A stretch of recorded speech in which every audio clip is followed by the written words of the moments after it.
Hannah never noticed the antique doll in her neighbor's upstairs window until the day she moved in. It sat on the dusty windowsill, its porcelain face cracked, its glassy blue eyes staring straight into her bedroom. The old woman who lived there, Mrs. Winslow, never seemed to move it.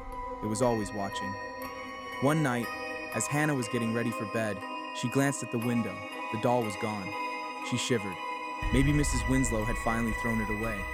Then, a soft tapping at her bedroom window. Hannah's breath caught. Slowly, she turned. The doll was there, sitting on her windowsill now, its head tilted, its lifeless eyes locked onto hers. Hannah screamed. Her parents rushed in, but by the time they turned on the light, the doll was gone. The next morning, Hannah marched to Mrs. Winslow's house. "The doll," she said. "I saw it. In my room." Mrs. Winslow's face paled.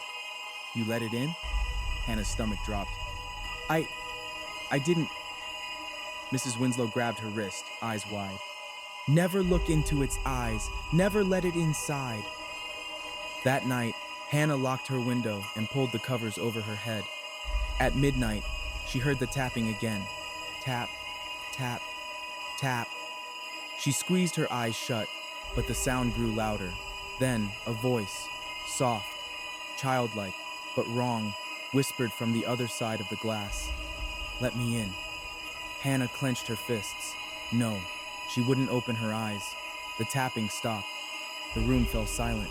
Morning came, and when Hannah finally dared to look, the doll was back in the window next door, staring with a wide, knowing grin. Mrs. Winslow never answered the door again. That night, the tapping started again, and this time, it came from inside the house.